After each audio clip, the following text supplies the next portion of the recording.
Hello, good to see you all again, and welcome to this series of conversations with contemporary French filmmakers that's sponsored by Unifrance. I'm Richard Pena, a professor of film and media study at Columbia University, and today I have the great pleasure of talking to Justine Triet. Justine, welcome to the show. Merci. Let's begin with how you got into cinema. Were you someone who always loved cinema since the time you were a child, or was there a moment when it seemed, this is what I want to do? Non, en fait, j'ai jamais voulu faire de film avant peut-être ma deuxième année aux Beaux-Arts de Paris. Donc j'étais vraiment faite pour faire de la peinture, pas du tout du cinéma. Après, c'est vrai que je voyais beaucoup de films, j'ai toujours eu une culture quand même de films. Mon père, quand j'étais jeune, petite, son métier c'était projectionniste. Et il projetait des films dans le cinéma de Frédéric Mitterrand, là, à Pernetti, dans le 14e, qui projetait les films de Cassavetes. Donc, je pense que c'était pas du tout mon milieu, j'étais pas du tout mon... Mais il y a eu pas mal de choses comme ça par hasard qui sont venues à moi. Et voilà, quand j'étais aux Beaux-Arts, c'est vrai que j'ai été très mauvaise peintre, je pense. Et très vite, j'ai appris le montage. J'ai commencé par apprendre le montage vraiment et ça m'a passionnée. En fait, j'ai commencé à faire du cinéma par le montage. C'est la première chose que j'ai commencé à expérimenter. Donc à monter les images des autres, pas les miennes. Et aux Beaux-Arts, il n'y avait pas du tout de cours de cinéma, il y avait des cours de vidéo. Donc c'était vraiment tout de l'art, vidéo, les films de hyper-réalisme. Il y avait vraiment les documentaires de Weissman, de Shirley Clark, etc. Donc tout ça, c'était ma nourriture, ma première nourriture, c'était ça. Et beaucoup plus tard, j'ai découvert le cinéma classique. Mais c'était pas du tout l'éducation qu'ils donnaient aux Beaux-Arts. Donc j'ai commencé comme ça, en fait, par le montage. J'ai adoré ça. Et en sortant des Beaux-Arts, j'ai commencé à faire un premier film qui était plus un documentaire, en fait. Et à force de faire des films comme ça, j'ai commencé par rencontrer des gens qui me disaient « Mais ce que tu fais, c'est presque des films !» Donc, voilà. After you left school, you, as you mentioned, began making some short films in different kinds of genre. One film I want to ask you about is a film that you shot in Brazil. I was very intrigued by that. Could you talk about how you got to make that film? C'est un film que j'ai fait de manière... C'est très particulier parce que j'avais besoin... La vraie histoire. J'avais besoin d'argent. J'avais besoin d'argent à ce moment-là. Et en fait, la France était invitée au Brésil cette année-là. Et m'a proposé de faire une vidéo toute simple dans une favela au Brésil, en banlieue de São Paulo. Et en fait, je me suis dit, j'ai pas envie de faire une vidéo, j'ai envie de faire un film là-bas. Donc je suis partie longtemps, très longtemps. Et donc je vivais dans cette favela au Brésil.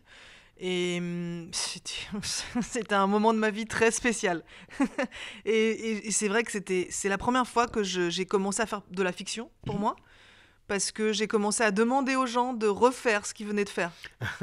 C'est-à-dire que en fait, je me suis immiscée dans un milieu qui était vraiment l'église évangéliste, et tout se passait autour d'une pasteur évangéliste qui elle-même avait une école, et dans cette école, il y avait un jeune garçon qui... Voilà, moi je vais pas vous raconter toute l'histoire, mais j'étais vraiment dans un milieu très très défavorisé, on va dire, et en gros, c'est la première fois en fait que j'ai commencé à me dire je vais demander en fait à des gens qui me donnent quelque chose de le refaire pour moi. Ça commençait à être un peu différent de ce que j'avais fait avant. Ça commençait à ne plus être juste un documentaire, mais à être vraiment un début d'écriture en fait.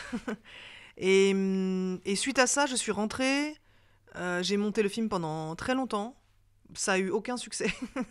Mais après, suite à ça, j'ai rencontré un producteur qui m'a dit « Ah, j'aime bien ce que tu fais. Tu sais, tu devrais écrire parce que finalement, c'est ce que tu fais en fait, quasiment. » quoi. Donc les choses ont vraiment bougé après le Brésil. Ça a été très formateur pour moi parce que très dur, humainement. Et très difficile de trouver sa place morale aussi par rapport à qu'est-ce que j'ai le droit de filmer ? Qu'est-ce que je peux filmer, en fait ? Et il y a eu un avant, un après ce film, parce que pendant ce film, j'ai dit, OK, je voudrais voir plus de choses, et je ne pouvais pas demander, parce que mon esprit, je ne pouvais pas moralement demander ces choses-là à ces gens. Donc là, j'ai dit, OK, en fait, pour faire ce que je veux filmer, il faut que je fasse vraiment de la fiction. Il va falloir que j'arrête de filmer les vrais gens dans leur vraie vie, parce qu'il y a un endroit de morale, d'éthique qui est très compliqué, en fait. C'est une vraie question très intéressante. Hein. Et puis, moi, j'étais très fan de Weizmann à l'époque. J'avais vu tous les films de Weizmann. Je me disais, mais comment il fait pour filmer ça ? À ce moment-là, en France, en tout cas, les gens commençaient à être très, très obsédés par leur image, le fait de qu'est-ce qu'on allait montrer ou pas, l'argent autour. C'était une question qui était très importante dans ma vie, et j'avais commencé à faire un documentaire sur un jeune garçon, un voisin à moi, qui allait pas très bien, qui était un peu mentalement dérangé. J'avais filmé pendant 8 mois, et après ces 8 mois, il m'a dit « Je veux plus que tu me filmes ». Tout ça était des questions très importantes pour moi, de comment faire en fait avec la morale, comment... Voilà. Et à ce moment-là, j'ai dit « Ok, j'en peux plus, j'ai pas d'argent, j'arrive pas à vivre, j'en peux plus de filmer des gens qui finalement avoir des problèmes éthiques comme ça, trop importants. » Et donc après, j'ai commencé à écrire. Voilà. For your first film, it seems that first feature film, it seems that you sort of went from that documentary experience and really combined it with fiction. I'm talking about The Age of Panic, as we call it in English, La Bataille de Solferino in French.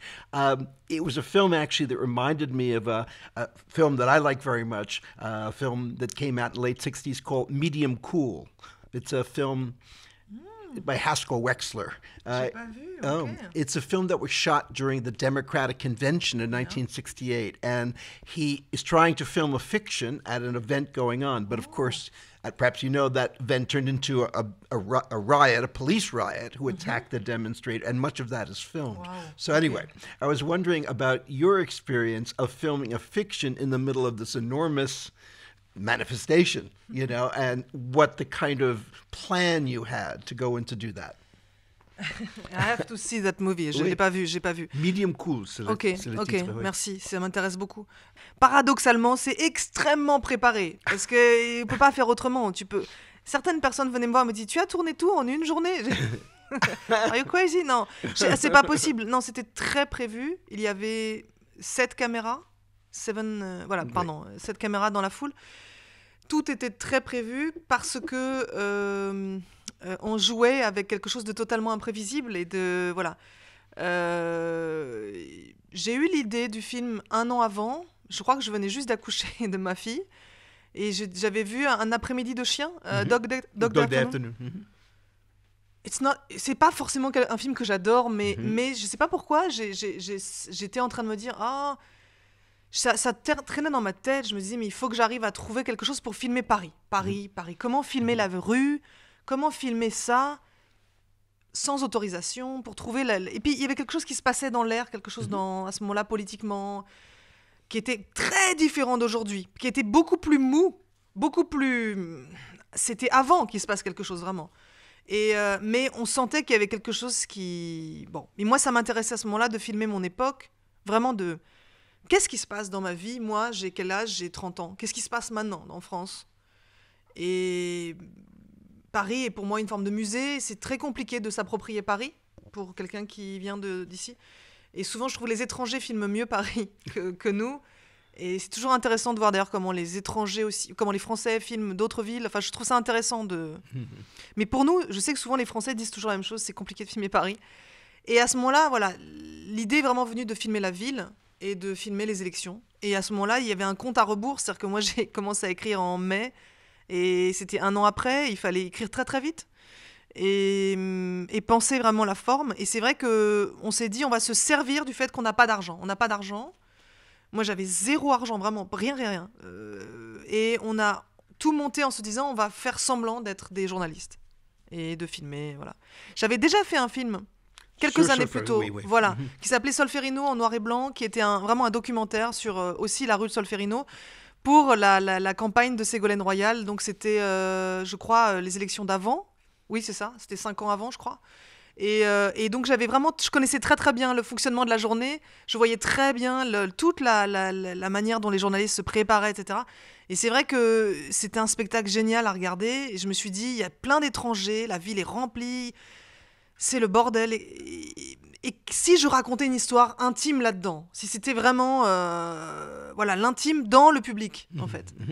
Et tout est parti de là. Et après, ça a été juste du travail. Comment s'organiser? De trouver le producteur qui accepterait de me faire tourner là. Parce qu'en fait, la majorité des producteurs en France disaient « Mais non, enfin, tu n'as pas les autorisations, je refuse, je pourrais avoir des procès. » Et c'est vrai que là, Emmanuel Chaumet, à l'époque, mon producteur, était vraiment chouette parce qu'il m'a dit ok, vas-y, c'est très drôle, on va s'amuser. Et voilà, il se rendait pas compte du tout. So it was a little bit of guerrilla filmmaking without authorization, without permission? Excuse-moi, je suis pas sûre Un d'avoir peu compris. un cinéma guérilla. Oui, en tout cas, c'est vrai que quand on est arrivé, on a menti parce que je me souviens on n'avait pas du tout d'autorisation. Ils avaient même pas réussi à trouver une autorisation pour faire semblant d'être journaliste. Donc on avait juste les micros de BFM, je crois. Non, iTélé, à l'époque c'était iTélé, pardon. Et une autre télé, Canal+. Et je me souviens que on avait demandé juste les autorisations d'avoir des micros. Mais ils nous avaient dit débrouillez-vous, on peut rien faire pour vous, on n'a pas les passes, etc. Donc je pouvais pas rentrer dans le QG. On avait essayé, quelqu'un a réussi à rentrer finalement, mais on n'a pas gardé les images. Mais c'est vrai que moi j'avais dit aux acteurs, waouh, maintenant vous êtes des performeurs, vous vous débrouillez, je ne pourrais pas être avec vous deux, vous êtes à des endroits différents. Il va falloir que vous vous débrouillez en fait, parce que on va se perdre à un moment donné. Il y a 10 000 personnes, il faut que vous... Voilà. Et c'est vrai que rien de ce qu'on avait prévu s'est passé. C'est-à-dire qu'il y a eu beaucoup plus de monde que prévu. Moi, j'ai été aspirée par la foule à un moment donné. Je ne pouvais plus revenir en arrière. Donc, j'ai abandonné mes acteurs de force. Et ils ont été super parce qu'ils ont beaucoup... Ils ont travaillé avec l'adrénaline et le stress qu'ils avaient. Et ça a beaucoup joué. Et je sais que Vincent Macaigne a failli se faire virer. Enfin, éjecté de la foule par le bodyguard, je sais plus comment on appelle ça, les mecs qui... Voilà. Ouais. Et il a failli se faire virer plusieurs fois. Dit quoi, qu'est-ce que t'es là pour mettre le bordel? Et donc c'était très très drôle de regarder les rushs après en montage parce que tu découvres aussi ton film.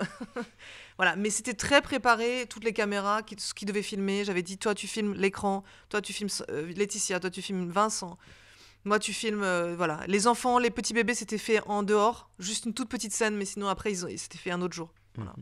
And the scenario, the screenplay was already written before you went in? Très écrit, oui. Oh. Oui, parce qu'on a demandé de l'argent. on était obligé de demander. Après, moi, à ce moment-là, j'étais obsédée par l'idée de vraiment... demander aux acteurs d'amener beaucoup de choses d'eux. Donc, ils ont évidemment... transformer des fois des expressions, des choses, mais c'est quand même très très écrit en fait. I remember there was an article around that time in Cahiers du Cinéma which spoke about you and Jean Carena and a number of other young filmmakers, and they were talking about it being a kind of new French cinema. Did you feel a certain kind of companionship with a new generation of filmmakers? Oui, je pense qu'effectivement, par rapport à ce que j'ai dit tout à l'heure sur le côté de se libérer peut-être de cette ville-musée, de comment filmer en fait son époque. Peut-être, oui, un endroit où je me suis sentie plus proche de certaines personnes, c'est sûr, de mon époque. Et je pense qu'il y a un moment donné, on n'a pas demandé la permission de faire les choses. C'est-à-dire que moi, je venais pas d'une école de cinéma, mes parents ne venaient pas de ce milieu, j'ai pas fait d'école payante, de ça. C'était pas mon milieu, on m'a pas dit, viens, tu vas être une grande réalisatrice. C'était pas du tout mon éducation. Donc, moi, j'ai pris les choses, en fait, vraiment, quand j'ai pu, en fait. J'ai l'impression qu'il fallait les prendre, quoi. Il fallait... j'étais pas si jeune, j'avais déjà 30 ans. J'avais l'impression qu'il fallait se dépêcher de prendre les choses, quoi, parce qu'on n'allait pas nous les donner, quoi. Il y a il y a toute une école, et que j'admire, d'ailleurs, de réalisateurs plus âgés que moi, qui ont vraiment, c'était plus compliqué aussi de faire des films, parce qu'il y avait aussi, tout était en pellicule, et c'était une autre façon, plus élitiste, en fait. Finalement, il y a moins de gens, en fait. Pas de femmes, quasiment pas de femmes. Ouais. Mais en tout cas, c'est sûr que moi, à la fois, c'était plus facile, parce qu'il y avait la vidéo. La vidéo a été une chose très importante dans ma vie, en tout cas. Parce que vraiment, j'ai commencé par beaucoup travailler avec les petites caméras pourries, très mauvaises. Et pour moi, ça a été une chose très importante dans ma vie d'avoir la possibilité de filmer très vite. Tout. Même après, avec les téléphones, tout, en fait. Et ça, c'est une liberté vraiment de notre génération qui a découvert ce début-là. J'ai eu un téléphone portable à 20 ans. C'est le début, en fait, de ça. Et très vite, après, tout est accessible. La photographie n'existe plus. Tout le monde est photographe, tout le monde est réalisateur. Ça, c'est une chose très spéciale, qui est vraiment un truc que moi, j'ai vécu le moment de ma génération. Maintenant, c'est encore différent. Maintenant, c'est encore autre chose. C'est le délire, maintenant. On a basculé dans une époque de... c'est encore c'est d'autres problèmes, encore. Mais c'est très intéressant parce que c'est quelque chose qui était plus accessible. Donc, il fallait voler vite. D'autres gens que nous l'ont fait autrement. Mais nous, c'était notre manière de nous emparer, c'était de pouvoir filmer nous-mêmes. Et de ne pas apprendre forcément la technique. d'aller trouver les solutions. On verra. On refera le son après. On se débrouillera. Le son est sale, c'est pas grave. Voilà. From the age of panic, you moved on to your next film, which also caused a significant splash, which was Victoria. That film is, if I can say, very acted. You have very strong performances and quite a complex screenplay as well. Can you talk about moving from the age of panic to Victoria? Il y a eu effectivement un changement après la bataille de Solferino, parce que c'est vrai que c'est un moment où j'ai vraiment pris du plaisir à regarder vraiment des films classiques, à me replonger vraiment dans une histoire du cinéma que je connaissais pas. Donc c'est vrai que moi je suis sensible finalement aux gens qui font des films les uns contre qui font des films contre les précédents. Mm-hmm. C'est-à-dire, moi je pense que Victoria c'est vraiment construit contre la bataille. C'est un film beaucoup plus construit, beaucoup plus lisse, on va dire peut-être, d'une certaine façon, et de l'extérieur en fait. Moi je trouve qu'à l'intérieur, c'est un jeu en fait sur un genre de film en fait, mais en tout cas extérieurement ça paraît plus lisse quoi. Et oui, je pense que ça a été une espèce de rébellion contre une façon de faire justement des films à ce moment-là où j'avais besoin d'être dans quelque chose de beaucoup plus structuré. Et ça a été un peu aussi la découverte d'une actrice, Virginie Efira, qui pour moi a été vraiment très intéressante dans l'étude du rythme, de travailler le rythme en fait, de travailler comment on travaille en fait avec quelqu'un qui a le sens de ça en fait. Et donc ouais, ça a été effectivement un énorme. Pour moi, je vois vraiment avant et après en fait ce film-là. Mais le prochain que je suis en train de faire, plein de gens me disent que ça renoue avec la bataille. Donc peut-être je suis en train de revenir en arrière. Il est beaucoup plus sale. Donc c'est des phases en fait, je sais pas. C'est difficile de s'auto-analyser parce que moi, finalement, les choses sont assez logiques en fait. Mais c'est vrai que ouais. Mm-hmm. Can you talk about your conception of the character of Victoria? I find it a really very original kind of presentation because she's a professional, but she has all these other kind of quirks about her, strange things. If you could just talk about how you conceived of this woman. C'est vrai que Virginie, il y a un plaisir à lui écrire des rôles où elle est... Comment dire ? Moi, j'adore écrire des rôles où les gens ne sont pas forcément très... toujours parfaitement sympathiques. Oui. Ou voilà. Donc c'est vrai je l'ai un peu chargé ce personnage. Et Virginie pouvait prendre ça parce qu'elle fait partie de ces actrices qui ont cette capacité à tout transformer, à tout rendre charmant, je sais pas comment dire. Donc du coup, je pense que c'est après avoir écrit ce rôle, je me suis dit qui va pouvoir jouer ça, et c'est vrai que Virginie je sais pas, il y a eu un truc un peu magique de chimie entre nous qui était immédiat. Mm-hmm. Et donc j'arrive pas à l'expliquer autrement, c'est de la chimie pour moi. And during the course of the film, do you ever have the actors improvise or you stick pretty closely to the scenario? Non, dans Victoria, tout est extrêmement... aucune impro. Rien du tout. Non, et c'était ça qui était super, c'est qu'il y avait c'était l'inverse de la bataille. La bataille, on pouvait tourner des heures. Là, c'était l'inverse. Tout était dans le temps. Je voulais tenir le temps, en fait. Mm-hmm. C'était mon obsession. Et le film, je pense, pour moi, était tellement dépressif dans ce que ça raconte qu'il fallait qu'il y ait cette forme-là, très légère. Des fois, quand on parle de choses qui ne sont vraiment pas drôles, je trouve que on ne peut pas le dire par moments de manière trop lourde. No, because for me, there's a point where the film always seems just next to the absurd. It almost becomes a comedy. C'est vrai qu'il y a tout, l'histoire effectivement du procès. En fait, je pense que pour dire ces choses-là, il fallait pousser un peu les curseurs un peu plus haut. Mais c'est très bizarre, ce film s'est écrit très très rapidement et de manière évidente. Donc ouais, j'arrive pas à bien en parler de Victoria parce que pour moi c'est un peu une énigme en fait dans ce que j'ai fait. Donc So let's talk now about Sybil. Using the name Sybil, I think immediately brings up the idea of someone with multiple personalities. There's the famous story. Bien sûr. And I'm wondering if that was in your mind as you were beginning to create that. Bien sûr. Pendant très longtemps, le film s'appelait La première séance. Et donc, ça faisait référence à la séance de psychanalyse et la séance de cinéma. Et c'est vrai que le titre a changé au dernier moment. Mais effectivement, Sybil m'a toujours inspirée... parce que j'ai découvert c'est un livre qui a été adapté en téléfilm aux États-Unis, qui a eu un gros succès. Et c'est vrai que moi j'avais été très très touchée par ce téléfilm, qui pourtant est pas une grande œuvre d'art, mais j'avais été très très touchée. Et donc c'est vrai que j'avais juste mis le nom, mais sans penser que ce serait le titre du tout à l'époque. Et après tout a changé à la fin, et voilà. Mais c'est vrai que c'est un film qui a été, comment dire, qui est le pitch le plus difficile à faire de ma vie, parce qu'en promo, j'ai vraiment galéré. Je pense que c'est un film qui, comment dire, un peu... J'ai l'habitude souvent de travailler 2 fois avec des comédiens. Ça a été ma 2e expérience avec Virginie. Et on a vraiment, justement, été dans quelque chose de beaucoup moins léger que Victoria, et dans quelque chose de beaucoup plus... j'aime pas le mot torturé, mais on était dans quelque chose de beaucoup plus... dans une approche d'un personnage beaucoup plus complexe, quoi. Et voilà, donc c'est vrai que c'est vraiment... L'inspiration, c'était vraiment cette idée d'avoir cette rencontre avec cette jeune femme, et tout à coup, cet abysse qui se crée avec son passé qui remonte.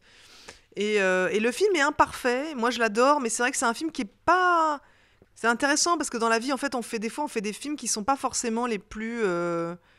aimés, on va dire, et qui sont finalement des films dans lesquels on a mis des choses dedans. Il y a des petites choses qu'on adore. Dans ce film, moi, je sais que c'est bizarre, il y a des choses que j'adore. Je trouve que le film a des problèmes, donc j'ai du mal à le... Enfin, je vois plein de problèmes dans le film. Parce que c'est un film qui aurait dû faire 3 heures en montage, qui a été complètement ramassé, qui a été... Bon, voilà. Maintenant, je peux le dire, parce que voilà, il est plus... c'est plus l'actualité du tout, mais c'est vrai que c'est vraiment un film qui me fait revenir à là où je vais maintenant, en fait. C'est-à-dire que je suis revenue un petit peu à quelque chose de plus... J'ai osé être dans le drame à des moments, chose qui pour moi était compliquée. Donc, je sais pas. Bref. The film also has a kind of complex narrative with flashbacks and moving forward and back in time. Can you talk about how you approach that idea of having the past as part of the film? De comment... je suis pas sûre d'avoir compris. Le flashback. Oui. Les flashbacks, ouais.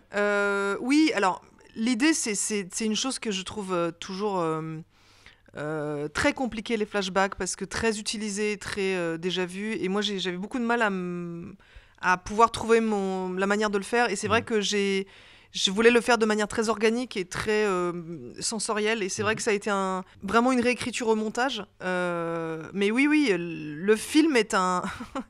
Il y a 3 histoires qui se racontent en même temps, donc c'est extrêmement...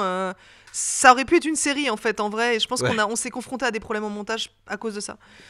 En réalité, c'était une expérience géniale pour moi de savoir comment est-ce que j'allais pouvoir faire ressentir le désir et l'amour, en fait, au spectateur de manière très forte. C'est quelque chose qui est tellement déjà vu, qu'on a déjà vu tellement de fois, que comment arriver à faire quelque chose qui soit vraiment proche de nous, ce qu'on ressent, ce qui soit très proche de comment représenter ça, en fait. C'est une chose qui m'a confrontée à ça, en fait. C'est un film qui m'a confrontée à ça, Sibylle. C'est à la représentation du sexe, de l'amour, enfin des choses comme ça qui sont très simples, en fait, mais qui finalement sont souvent bon, voilà, ils font l'amour dans un script, ils font l'amour, ils s'embrassent, je sais pas quoi, et c'est une chose sur laquelle on se confronte jamais, en fait, en tant que réalisateur. Et là, j'ai été obligée de le faire. Donc, je me suis dit, qu'est-ce que je vais faire ? Qu'est-ce que je vais montrer ? C'était une chose passionnante, en fait. Et le dialogue avec Virginie était génial, parce qu'elle avait vraiment envie de faire ces scènes, et en même temps, elle me confrontait à vraiment ce que je voulais faire. Et donc, c'était des vraies discussions passionnantes, en fait, là-dessus. Et le film, je pense, est vraiment... là-dessus, je pense que je suis contente de la crudité, en tout cas, que j'ai amenée, quoi, dedans. C'est la chose dont je suis contente dans le film, je crois. Can you talk about the reference to Stromboli? The fact that the film is shot in Stromboli, and of course, the great Rossellini film stays in our mind. Bah, Stromboli, c'est un cliché, donc c'est vrai que je me suis emparée de l'île la plus cinégénique, cinématographique qui existe peut-être dans le monde. Oui, je pense que c'était une façon de m'emparer, en fait, et non pas du tout de me comparer au chef-d'œuvre de Rossellini, mais de m'emparer d'un cliché, en fait. Ouais.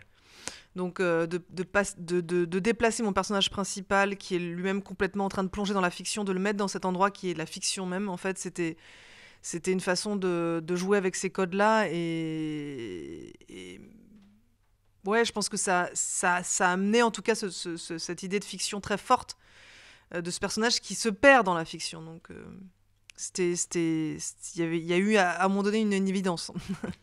You mentioned earlier that you had really began your entrance into cinema as an editor, and actually I find both the two features very well edited. Could you talk about how you work with your editors? Merci. Alors, je travaille avec mon monteur, oui, Laurent. C'est vrai que je suis très présente. Je suis tout le temps là. Je suis un enfer pour lui, je pense, parce que je suis tout le temps là. J'ai honte de ce que je lui fais faire parce que je fais tellement de versions, Je deviens folle en montage. C'est un moment où je deviens complètement dingue parce que je pense réellement, et je suis pas la seule à le penser, parce que j'ai déjà parlé avec beaucoup de réalisateurs comme ça. Je pense vraiment que le film devient, en tout cas pour moi, s'écrit réellement au montage. Et souvent au tournage, je tourne énormément, beaucoup. Je veux que les acteurs soient dans un état d'abandon de leur cerveau, et j'ai pas du tout envie de les martyriser, c'est pas ça, j'ai pas du tout envie de les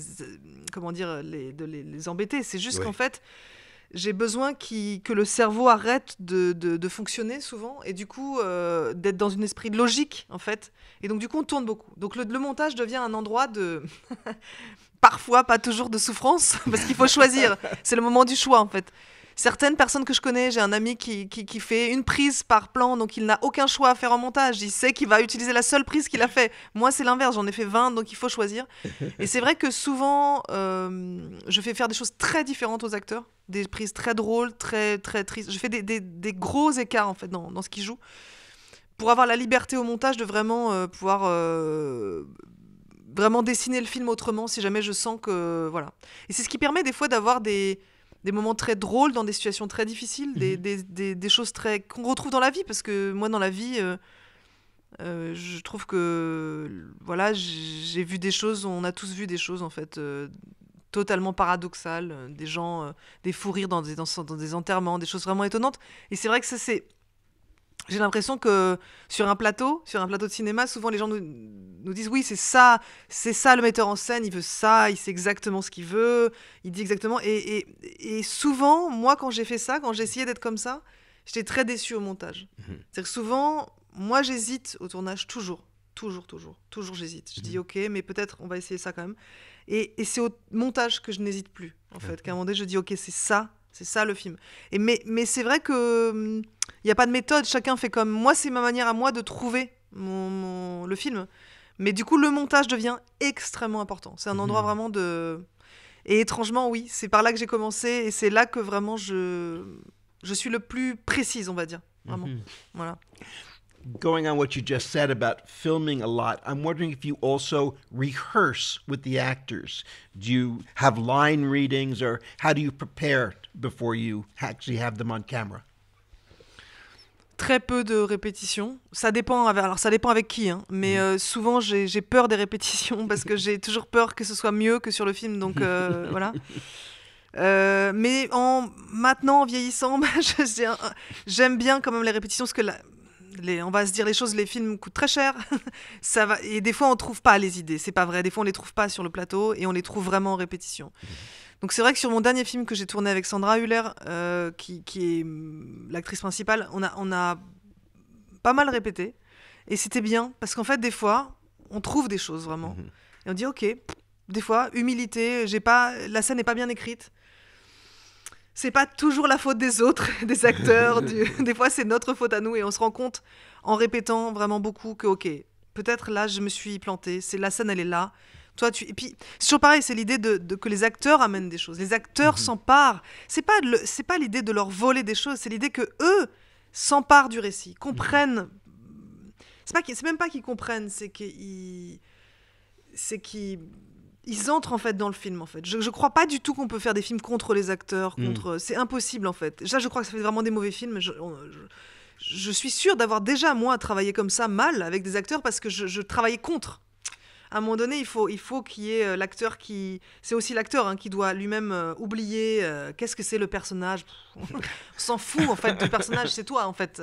Mais c'est ça qui est très compliqué, c'est qu'effectivement, il faut arriver à avoir... C'est très rare d'avoir cette complicité, ce truc... Moi, je l'ai eu avec Virginie, avec Laetitia, avec Vincent, et là, Sandra... Il y a eu vraiment cette chose-là aussi très évidente où au bout d'un moment on n'a plus besoin de se parler, où c'est très simple, quoi. C'est agréable. I know that you're right now in the midst of editing your next film. Can you tell us something about this next film? C'est un film qui me touche énormément parce que c'est peut-être le film le plus où j'ai eu le plus de bonheur en fait à tourner depuis les débuts de ma vie. Parce que pour plein de raisons objectives, parce que j'adore le scénario, les acteurs, j'ai adoré travailler avec eux, mais aussi parce qu'on a travaillé juste après la pandémie, le Covid, et je sais pas si c'est dû à ça, mais il y avait une ambiance très particulière. Comme si on comprenait que la vie était quelque chose de précieux, tourner c'était une chose incroyable, faire un film c'était un truc dingue en fait d'un coup. Et ça paraît bête, mais en fait c'est la première fois que je le ressentais à ce point-là, aussi fort. Well, we'll look forward to it very much. Thank you so much Merci for coming, beaucoup. Justine. Merci really a à pleasure. vous. Merci, and thank you Richard. very much for watching, and hope to see you all again soon.